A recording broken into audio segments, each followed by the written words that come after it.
Hey everybody, it's Jason Blaha here, and today I want to chat with you guys a little bit about why it's important that we squat as part of our leg training and learning to just embrace the suck.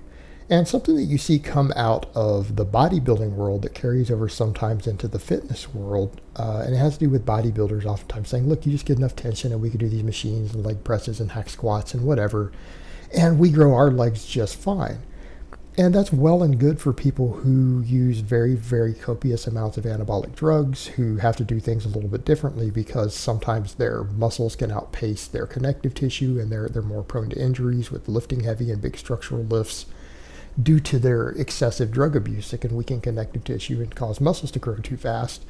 But for everyone else, that mindset doesn't apply. And if you don't have that excuse and you're not coming from that world and you're just trying to get generally fit, generally strong, generally athletic, gain muscle, all of those things, you need to learn to squat. And it has to do with the fact that squatting is just difficult. And when I say difficult, I don't mean just necessarily the psychological effort, but it has to do with the fact that squats are taxing to your system. They're taxing to your cardiovascular system. They cause a lot of muscles besides just your legs to grow. Now, I could argue all day long that they're probably the best exercises for quads and everything else, but you need to understand the squat causes growth in a large number of muscles throughout your entire body. And if we start digging into things like EMG data, you find that even a deep squat hits the calves themselves. Like the gastrocnemius is actually better than a lot of calf raises do. I mean, so you start talking about things that it hits besides just your quads. Start getting into the core, the spinal erectors, the abdominals, thoracic erectors, glutes, all these different muscles that get worked, and then it has a cardiovascular component. The squat has an enormous amount of stress that it places on the body. It gives you an enormous amount of bang for your buck, and it will help you get into better shape. And when I say in shape, I don't mean what bodybuilders call in shape by getting peeled, getting ripped. I mean, it helps with your overall conditioning and work capacity because it is a full body exercise. And the fact of the matter is, though, a lot of people who want to pretend that they're hardcore and they talk about how hard they train, but they're scared to come in and squat twice a week or 3 times a week. They don't want to do that. It's because squats are hard. Squats are hard, and there's no way around it. There's no way around it. And I've seen even like Dr. Mike Israetel talk about that. There's no way around it. Squats are hard, and you have to just suck it up and embrace the suck. You have to. Because what happens when you hit a heavy single on a squat or a heavy triple? That's hard. It's psychologically taxing. It's hard. Lifting a near maximal weight with that bar up on top of your back and squatting it puts an enormous stress on your body, and it takes a toll psychologically. Like you have to actually psychologically prepare yourself for that. You have to, and you actually have to practice that, and it has its own fatigue associated with it. There is no way to do a true 1 to 3 rep max on a squat without it being enormously hard. And that's when you deal with that rep range. Well, what happens when you start doing really high rep squats? Like let's say you go to 10s, you take some actual even moderate weight, you take it out to 10 reps, or you have to do multiple sets of 10.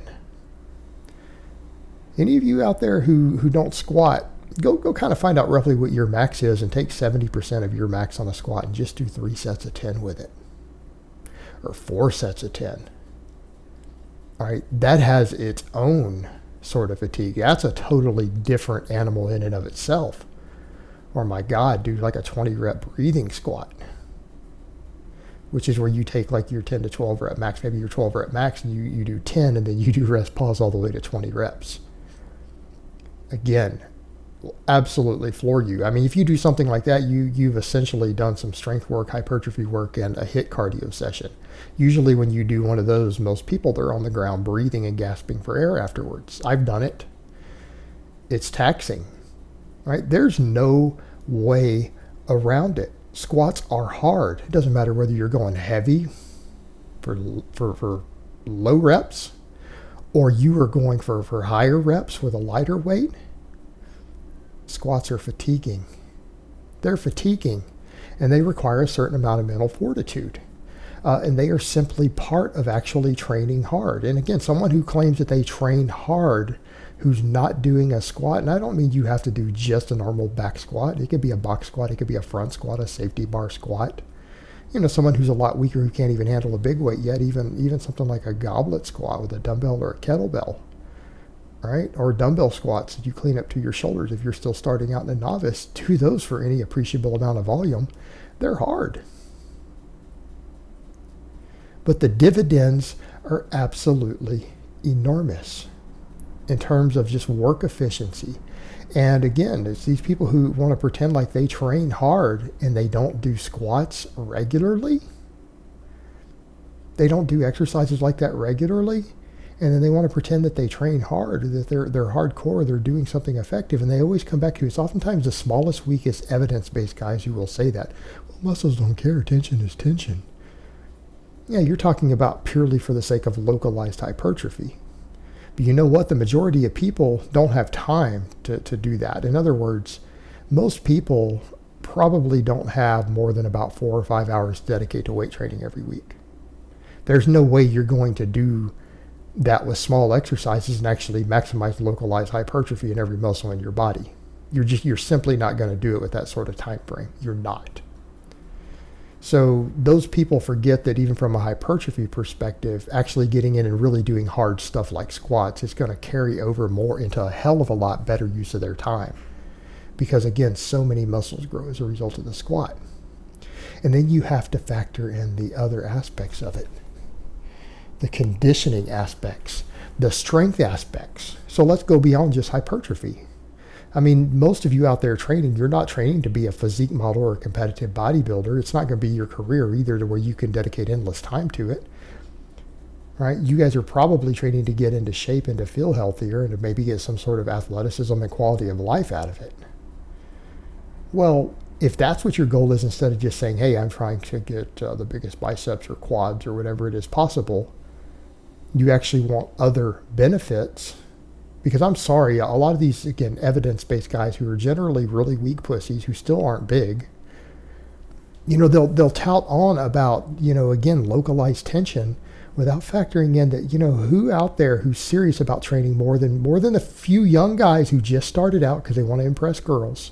But even those guys are eventually going to start training for other reasons once it becomes part of their lifestyle. The majority of people who train for any substantial period of time, who are consistent for more than about a year, 99% of them are actually eventually going to care about other stuff besides just their biceps or their pecs or their quads or whatever it is. They're going to care about more than that. They're actually going to care about their health, their quality of life. Right? You look at an exercise like the squat and think in terms of what it can do for even your conditioning, your cardiovascular conditioning, especially if you do any sort of volume. I mean, yeah, higher rep work is absolutely gives you the benefits of HIIT cardio, of high intensity cardio on squats. But there's even a conditioning component to what I'm doing in some of these, like this speed work, right? Even these doubles on speed work, what happens when you start cutting the rest times down on those? They start to affect conditioning. But the squat requires conditioning to do any appreciable amount of volume on it. It builds conditioning. It will get you into shape. Am I saying that's the only thing you need to do to get in shape? Of course not. But it helps. It contributes. It'll contribute to your conditioning. What about the strength component to it? All right, squats make you strong. Top to bottom strong. Am I saying squats the only thing you need to do to be really strong? Of course not. Of course not. But it's one of your foundational movement patterns. This is one of the most important foundational movement patterns you need to help you get out on a playing field, to sprint, to jump. It carries over to all these activities. And it makes you stronger top to bottom. And strength matters. And I would tell that to people. If you're going to go to the gym and train, you might as well get strong. Strength carries over to a lot of things in the real world. Strong people are generally more useful, and strong people are harder to kill. And I don't just mean in a physical struggle with a fist fight or an animal attacking you. I'm talking about when you get hit by a car or a major impact accident. This is stuff that I've talked with doctors about and nurses over the years I've known. In fact, my mother was an ER nurse for years and an ICU nurse later. And that's one of the things that they noted was like she had a young man who had been lifting weights, and he had been a high school football player and was like his first year of college football, and he was really strong. he was devastated in a car wreck. And I mean devastated. Like he shouldn't have survived. Now, granted, he was crippled for most of his life after this, most likely, because he suffered severe multiple breaks all through his body. But the doctors had said had he not been so physically strong, there is no way he would have survived the crash itself. And he's still alive because of it. So again, strong people are generally harder to kill. And squats make you strong. They make your body tougher top to bottom, your core, your back, everything.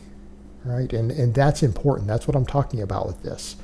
So again, there's a certain point to where people need to learn to just embrace the suck and suck it up and realize that some of these really hard exercises like the squat can absolutely not be replaced with smaller exercises like a leg press or a hack squat or anything like that. They can't be. And I'm not saying those others don't have merits in the right circumstances, but for your general base building and training, they cannot replace the squat for 99% of lifters. All right, guys, but that's really all I have to say on that today. I hope it's been informative, and I will talk to you guys next time.